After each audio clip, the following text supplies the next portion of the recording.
자, 오늘 본문의 백성들은 이스라엘 백성들이 먼저 자신들의 유익을 위해서 이를 결정했어요.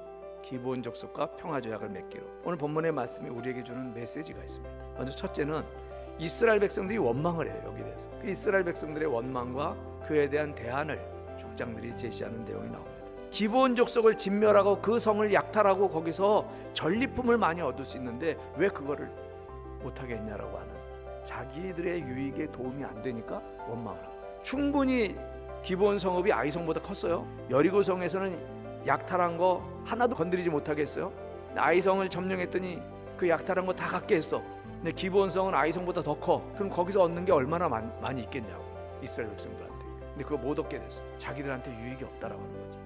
백성들의 원망을 누그러뜨리는 것은 지도자들이 매우 엄격한, 적절한 또한 대안을 제시했기 때문인데, 그 대안은 뭐냐면 기브온 주민들을 이스라엘의 종으로 삼는 거예요. 두 번째로 오늘 본문에 생각하는데 기브온 족속의 고백에 대해서 생각해보고, 기브온 족속 사람들이 하나님의 이름을 높이면서 그들의 어떤 하나님을 신뢰하는 어떤 믿음의 고백을 했다는 거예요. 마치 여리고성의 기생 라합과 같은 고백을 했어요.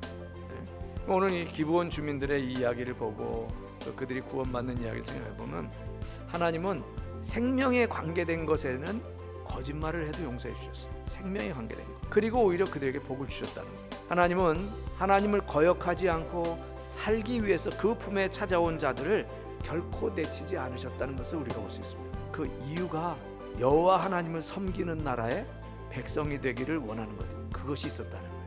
그러니까 이게 기브온 주민들이 그런 고백을 할 수가 있었던 겁니다. 세 번째, 우리가 생각해보면 하나님의 섭리에 대해서 생각합니다. 그들이 생명 구원에 대한 열정이 뜨거웠다, 이렇게 한편으로 볼 수 있어요.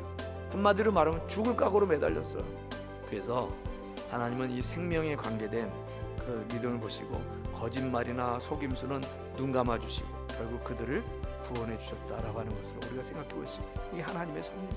기브온 주민들은 이스라엘의 개인의 종이 아니라 하나님의 집, 곧 성막에 소속된 종이 되었다는 거죠. 이것을 달리 표현하면 성막의 예배자가 됐다는 거예요. 이것이 주는 교훈이 큽니다. 그래서 하나님이 기브온 족속들을 끝까지 살려주세요. 오늘날 우리들을 한번 생각해 볼게요.